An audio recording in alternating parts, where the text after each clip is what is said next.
IDTV jimbaniza kadde kano mwasibye mutya mwasuze mutya ngenda kubasaba mu subscribing ate munyigene kale bagiyita IDTV yuji abali Bahrain batumedeko n'abasinzira Qatar, Saudi Arabia, Jordan, Bahrain n'abali mu ggwanga erya America abe UK mbatumedeko wole kubanga mu following comment sinzaba eryo bana Uganda wala musajja mukulu amanyikiddwa nga Mukiibi ali mu ggwanga erya UK nkutumiddeko bali kubanga following of IDTV comment sinzaba onako olwaleero mazali wagwa mutabani wa Habunoke amanyikiddwa nga Safe Kigunda basinga go bayita the biological son of Bunoke. Manyi Bunoke yasooka kwegaana omwana ono ng'agamba nti sibuwe ngagamba sibuwe bamutabukira mu kawo n'amaana akola kinakiriza nti omwana we DNA test ne biyingirawo byonna kwegamba nakiriza nti omwana ki nti omwana we munange ero mazaalibwa ga mwana era olengera ndowooza bamwambazza ebyambalo bamukubye ekifaananyi kiri ekikambwe ndowooza olengera background gye batadde ku kifaananyi munange ero mazaalibwa genda mu comment section yawo tumagaliza amazaalibwa malungi Safe Kiggundu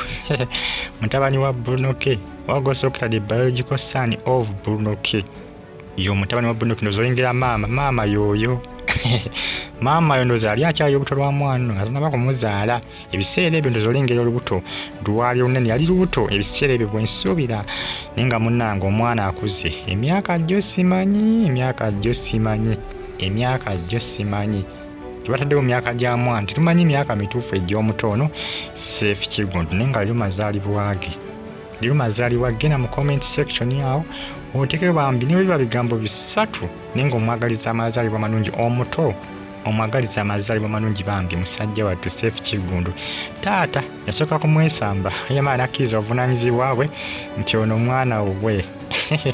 yamaana akkiriza bagita IDTV jimbani updates ziba zitambula okwetoola eggwanga lyattu Uganda. Subscribe ate onyigene kale mbaagala nnyo mwena bagamba nti muba nnyo kubanga mugifollowinga bagita IDTV subscribe ate onyigene ku kade ne comment section weri awo oba kabuntira mu comment section tosigalenga on following Bunoke munange bwatyo video na postinga mutabani we yamana akiriza nti omwana we akwa basinga bagamba naye lwaki tebamujjaayo n'abeera ne Buno n'abeera ne Faida Nakazibwe nga Briera bwabere wa Faida Nakazibwe ne Uganda banange tebagwa si obaagala ne Safe naye ave yakola ki atandika okubanga abeera nani ne Briera iwa Faida Nakazibwe bagamba nti lwaki omwana mwenzi tebakola ki tebamulabira bati balabirira muwala yekka lwaki mulabirira muwala yekka lwaki jukira King Sheebah bagenda Qatar onaku olwali bagenda Qatar sho ya nakoza mwezi 12 Agosto ndoza onaku lwankya mbina maaso awo nabyo nenga ye munange ere Safe Kiggundu ngega mazaalibwa ge munange mwagaliza amazaalibwa malungi King Sheebah ne Mukunja Ataseera wenjogira baka balinye eddakati endege bagenda sula Qatar juka nabagambeko kego ne bagamba nti bali batekeddwa gende eggulo oba olwaleero bagenda kusimbula official onako olubali boolekera Qatar balinayo show King Sheebah Mukunja Ataseera kosa ne Mafa Mukisa munange balinya leero endege era nga King Sheebah enjala yamazina akola kyamazina azijjako enjala z'omuwa butozi yabadde yataddeko is artificial yes yabadde mu babita bipedicuwa yes yabaddemu ebyo bwe bityo yabadde agenze kumukolako zifesho nga zaalumye massage nga zaalumye omwana nga yeetegekera nnyonyi ono ayongedde okulumya agamba nti byonna byakola alumya abo abatagirinnyangako kuba yagamba nti agenda kugirinnya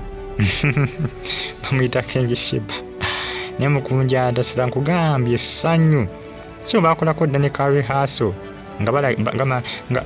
bakuyamu obufaananyi ngeri gye bagenda okukola ky'okulinnyamu ennyonyi kale naye nga bagenda sula Qatar leero bateeka okusula Qatar basula Qatar oba mu kibuga Doha oba luddawa naye nga basula Qatar ate nga gye babategekere gye bagenda okusoba genda kubeera bagenda kubeera watabu nnyo nze accommodation bikibiina twala tugende byonna biri steady biri kiriya obagenda okusula obagenda okutuukira muntu wange maswali wanyirira okufaako obufi bategese bulungi ndowooza olengera munnange awo babadde beeteekateeka ozannya gwe n'okuzannya essaawa yonna bagenda kubeera ku butaka mu ggwanga erya Qatar. Mbagambye balinayo show, balinayo Mafa Mukisa, King Sheebah ne Mukunja Ataseera lunaku lwa nkya balina kusula lunaku lwaleero. Baga basimbudde nadda bwensuubira, basimbudde dda banatera okutuuka e Qatar, banatera okutuuka n'okubanga batuuse dda. Musubscribe ate munyigende kati bagita Faali TV gimbagala nnyo mwena era mbagamba nti muli bakabi nnyo, muli battabu nnyo kubanga mugifollowinga yo King Sheebah munange bwatyo bwayolekedde mu ggwanga erya Qatar ne Mukunja Ataseera. Mukunja atakikiriza nti munnange yali nnyo ku nnyonyi, agamba nti King Sheebah kimukoledde yamulezedde okubanga ali nnyo ku nnyonyi, ate agamba yali girinnyeeko singa tabadde King Sheebah munnange naye yeewuunya Mukunja Ataseera agamba kino sikirabangako nzaani